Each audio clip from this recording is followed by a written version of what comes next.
there and welcome. My name is Amber and I wanted to give you a little bit more information about myself and what makes my program so unique. So first off, I do nutrition coaching, but I am a registered dietitian, which means that I have a higher level of education that is mandated for me to hold those credentials. I'm also a cancer nutrition specialist. So the long and fancy word for that is a board certified specialist in oncology nutrition. I needed to have a certain amount of time visiting, seeing cancer patients and cancer survivors, and sit for a pretty difficult exam 2 times now in order to keep those credentials behind my name. The third thing is I believe in the intuitive eating approach. So what makes my program so unique is the way that we marry the cancer nutrition information with the intuitive eating approach.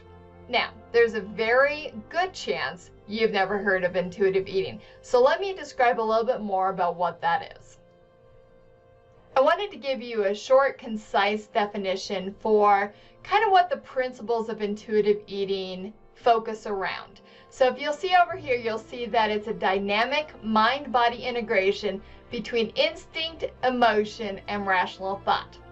That is actually a definition straight out of this intuitive eating workbook, which I love. This is from the authors of the original intuitive eating book, and I feel like it really encompasses what intuitive eating is about and what makes it so valuable. But in short terms, it is a very personalized and individualized approach to tuning out a lot of the external messages that we have around food and food rules and bringing yourself back into your own body, listening to your body, finding the messages about hunger, fullness, satisfaction, eating outside of physical hunger. All of these components make up a healthy relationship with food. So authentic health is kind of the mixture of both that attunement side that's within you and your external health values. So this may be where the cancer nutrition piece comes in. And some of the research that we see around, foods that may be health promoting. How can we choose those foods without it feeling like a diet? Without it feeling like it's black and white, I have to eat all those things on the list or none of the things at all. How do we find the enjoyment and the satisfaction with that? How do we allow ourselves to know that some of the foods on those lists you don't want to eat, you don't enjoy? I don't enjoy kale. That's not going to be a food that's on my health promoting list. But there are so many other foods that will provide that value as well. So focusing so tightly on the black and white, these foods that you have to eat, these foods that you have to stay away from, 1, it's not sustainable.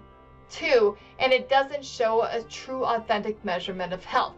So being able to almost rewire the way we think about food and the way we think about our body sets us up to find that authentic place of health where we choose foods that can promote our health, things that we enjoy.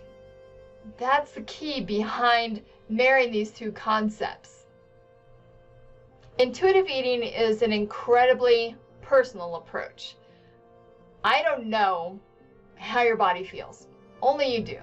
You're the expert of your body. So any of the rules and recommendations that I put forth that don't take that into consideration are not from a place of honoring your body. So as your coach, I'm acting as your guide.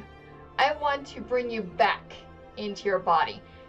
And maybe there's a good chance you've not been there before. I know with a lot of my clients, this idea of trusting hunger, of trusting fullness, of finding satisfaction in food is not normal.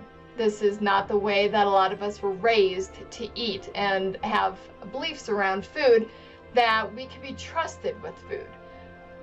This is the foundation of intuitive eating, that your body knows that when we tune into our own body, that we begin to listen to those messages, we're going to find the way to eat and nourish ourselves in our bodies.